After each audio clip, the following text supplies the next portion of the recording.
Est-ce que tu te sens parfois comme une cocotte minute sur le point d'exploser à cause du stress? Si oui, reste bien ici parce que cette vidéo pourrait bien être ta soupape de sécurité. Le stress, on le connaît tous. Mais est-ce qu'il faut vraiment qu'il prenne autant de place dans ta vie? Non, bien sûr. Et c'est exactement pourquoi je suis là aujourd'hui. Je vais te donner 7 conseils simples et ultra puissants pour chasser le stress de ta vie. Le stress, c'est ce colocataire non invité dans nos vies. On le connaît toutes et tous. Il s'installe quand tu as une tonne de tâches à faire et 0 minute pour respirer ou quand tu te demandes si tu vas vraiment être à la hauteur de ce qu'on attend de toi. Mais est-ce qu'il faut vraiment qu'il prenne autant de place dans ta vie? Encore une fois, bien sûr, la réponse est non. Et c'est exactement pour ça que je suis là. Aujourd'hui, tu vas découvrir comment chasser le stress, te sentir plus léger et aborder chaque journée avec plus de sérénité. À la fin de cette vidéo, tu seras capable de les appliquer dès aujourd'hui et je te le promets que tu commenceras à ressentir un vrai soulagement. Alors, prépare-toi parce qu'on passe à l'action et crois-moi, ça va te changer la vie. Mais avant tout, si tu ne me connais pas encore, je me présente rapidement. Je m'appelle Karina la Petite, facilitatrice de conscience et formatrice en développement personnel. Ma mission, t'aider à transformer tes défis en opportunités pour vivre une vie alignée avec tes désirs profonds. Et aujourd'hui, on va parler d'un sujet qui concerne tout le monde, tu l'auras compris, le stress. Alors, c'est parti. Est-ce que tu as déjà vécu cette situation où tu es coincé dans les bouchons, ton téléphone sonne avec une notification pour te rappeler une réunion imminente, et là, ton cerveau commence à paniquer. Comment vais-je pouvoir tout gérer aujourd'hui? Ton cœur s'emballe, tes mains deviennent moites. Ça, c'est du stress. Le stress, c'est cette réaction naturelle de ton corps face à une situation perçue comme un défi ou une menace. À l'origine, c'est un mécanisme de survie. Il prépare ton corps à réagir rapidement, soit pour fuir, soit pour combattre. Mais aujourd'hui, tu n'es plus réellement en danger de mort, mais tu as des délais au travail, des conflits ou des obligations sans fin. Alors, comment le reconnaître, ce stress? Il se manifeste souvent par des symptômes physiques comme des tensions musculaires, des maux de tête, des palpitations, une respiration plus rapide. Mentalement, tu peux te sentir débordé, irritable ou incapable de te concentrer. Et sur le plan émotionnel, il peut créer de l'anxiété, de la frustration, voire parfois un sentiment d'épuisement. Et attention, ce n'est pas juste dans ta tête, comme on l'entend souvent. Le stress impacte réellement ton corps. À court terme, il peut te faire transpirer, accélérer ton cœur ou même te couper l'appétit. Mais à long terme, les dégâts sont bien plus sérieux. Un stress chronique, par exemple, peut affaiblir ton système immunitaire, le rendant beaucoup plus vulnérable aux maladies. Ça peut également perturber ton sommeil. Tu sais, ces nuits où tu te réveilles à 3 heures du matin en pensant à ta journée de demain, et même augmenter ton risque de maladies cardiovasculaires ou te plonger dans un état d'anxiété, voire même de dépression. En gros, tu l'auras compris, le stress, s'il n'est pas géré, devient un véritable poison pour ton corps et ton esprit. Heureusement, il existe des moyens simples et efficaces pour y remédier et c'est justement ce que je vais te partager dans cette vidéo. Avant de plonger dans les solutions, il est important de faire la différence entre le stress et l'anxiété, car les deux sont souvent confondus. Mais ils ne sont pas tout à fait la même chose et c'est pourquoi je tiens à éclairer sur la différence. Le stress, c'est une réaction naturelle de ton corps face à une situation précise qui exige une adaptation. Par exemple, tu dois présenter un projet important au travail, comme un examen à passer, ou tu es coincé dans les embouteillages alors que tu es en retard. Ton corps libère alors des hormones, comme l'adrénaline et le cortisol, pour te préparer à réagir. Le stress est généralement de courte durée et disparaît une fois la situation résolue.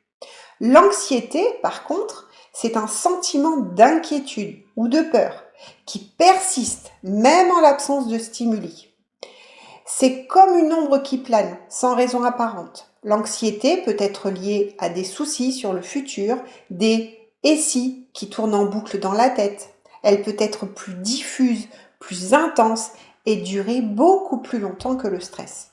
Alors que le stress peut te motiver à agir, c'est le cas du bon stress, c'est ce que l'on appelle le stress, l'anxiété, elle, au contraire, te paralyse. Imaginons par exemple que tu dois parler en public demain. Le stress peut te pousser à bien te préparer, à répéter ton discours pour être bien prêt. Une fois la présentation terminée, le stress diminue. Si tu es anxieux, tu pourrais commencer à t'inquiéter des jours, voire des semaines à l'avance, en imaginant tous les scénarios catastrophes possibles. Et même après la présentation, tu pourrais continuer à te sentir inquiet. Comprendre cette différence est crucial, car les techniques pour gérer le stress peuvent différer de celles pour gérer l'anxiété. Dans cette vidéo, nous allons surtout nous concentrer sur le stress et comment le réduire pour améliorer ton bien-être au quotidien. Mais n'oublie pas, si tu ressens une anxiété persistante qui affecte ta vie, là, il est important d'en parler à un professionnel de la santé. Maintenant que cette distinction est claire, passons aux solutions concrètes pour chasser le stress de ta vie. Si tu as l'habitude de me suivre sur les réseaux, tu sais que je vais commencer par te parler de la respiration consciente. Pour calmer ton stress, c'est probablement l'outil le plus simple, mais aussi l'un des plus puissants pour calmer ton stress. Pourquoi? Parce que le stress accélère la respiration. Ton cœur s'emballe et tu te retrouves piégé dans une boucle de tension. La respiration consciente, elle agit comme un frein d'urgence. Voici comment faire. Inspire profondément en comptant jusqu'à 4. Bloque pendant 4 secondes, puis expire doucement sur 6 secondes. Ça paraît basique, mais fais-le avec moi maintenant, tu vas voir. Inspire. 1, 2, 3, 4. Bloque. 1, 2, 3, 4. Et maintenant, expire lentement. 1, 2, 3, 4, 5, 6. Répète ça 5 fois en quelques minutes. Ton mental ralentit et tu te reconnectes au moment présent. Tu peux le pratiquer n'importe où, avant une réunion importante, dans une file d'attente stressante ou même avant de t'endormir. C'est une petite pause pour ton corps, mais également pour ton esprit. Deuxième conseil, liste tes priorités. Le stress adore te faire croire que tout est urgent et important. Mais honnêtement, est-ce vraiment le cas? Prends 5 minutes chaque matin et note sur une feuille ou dans ton téléphone les 3 choses les plus importantes à accomplir dans ta journée. Juste 3. Tout ce qui reste, ce n'est pas une priorité pour aujourd'hui et tu sais quoi, ça attendra. Si tu jongles entre ton travail, tes enfants, ta vie perso, il est tentant de vouloir tout gérer. Mais si aujourd'hui, ton objectif numéro 1 est de finaliser ce dossier urgent, concentre-toi dessus. Les petits trucs comme ranger la maison, répondre à tous tes messages peuvent vraiment attendre demain.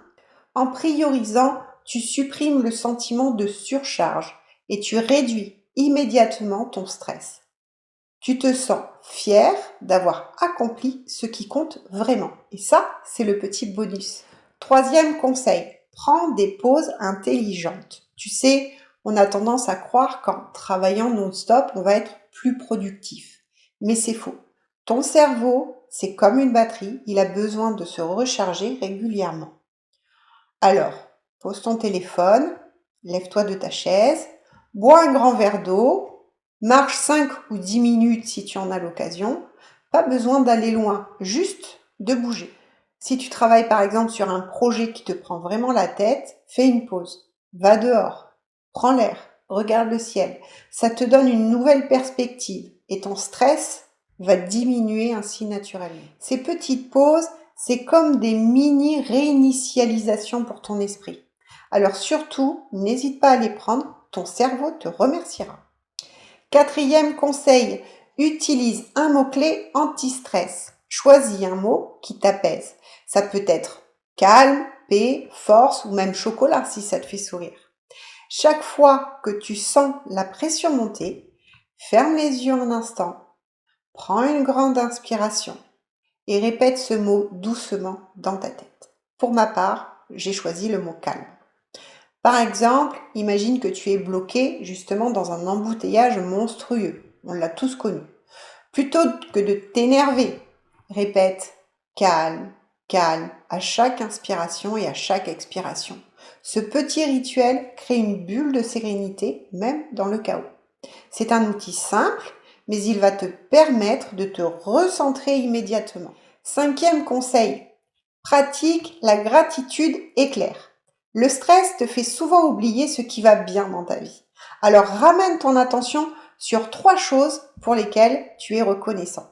Ça peut être n'importe quoi, un rayon de soleil qui traverse la fenêtre, ton café du matin ou un sourire échangé avec un collègue. La prochaine fois que tu te sens submergé, arrête-toi et dis-toi « Ok, 3 choses positives tout de suite ». Ça détourne ton esprit du stress et te ramène dans le moment présent. C'est presque magique et instantané. 6e conseil, apprends à dire non. Ce mot a un pouvoir incroyable, mais beaucoup d'entre nous ont peur de l'utiliser. On se dit, si je dis non, je vais décevoir les autres, ou je dois tout gérer moi-même, sinon je ne suis pas compétent. Mais dire non à ce qui t'épuise, c'est dire oui à ton bien-être. Par exemple, si quelqu'un te demande de l'aider sur un projet alors que tu es déjà débordé, tu peux dire « J'aimerais beaucoup, mais je n'ai pas la possibilité en ce moment ». Ça ne fait pas de toi une mauvaise personne, ça fait de toi simplement quelqu'un qui sait protéger son énergie. Dire non, c'est un acte d'amour envers toi-même. Et ça, je t'assure que c'est réellement précieux. Et enfin, 7e et dernier conseil, récompense-toi. Après une journée intense, fais-toi un petit plaisir. Ça peut être un bain chaud, un épisode de ta série préférée, un morceau de chocolat ou même 5 minutes pour toi avec un bon livre. Après avoir terminé une tâche stressante, dis-toi « Bravo, je suis fière de moi et maintenant je mérite de souffler ». Ces moments de récompense sont essentiels pour ton moral. Ils te rappellent que tu mérites de prendre soin de toi. Ces 7 conseils, respiration, priorité, pause, mots-clés, gratitude, dire non et enfin récompense, sont des petits gestes qui, pratiqués régulièrement, peuvent transformer ton quotidien. Alors, je me demande ce que tu vas essayer en premier. Dis-le-moi en commentaire, j'ai vraiment hâte de te lire. Si tu as aimé ces conseils, mets un pouce en l'air, partage cette vidéo avec quelqu'un qui pourrait en avoir besoin et dis-moi en commentaire, comme je te l'ai dit tout à l'heure, quel est ton conseil préféré pour gérer le stress. Et peut-être que toi, tu en as également d'autres à partager. Si tu veux aller encore plus loin, télécharge mon outil gratuit, 8 stratégies pour hacker ton esprit et arrêter d'avoir peur. Le lien est juste en dessous. Je te remercie sincèrement d'avoir regardé ma vidéo et surtout, prends soin de toi parce que tu es ta priorité. À très vite.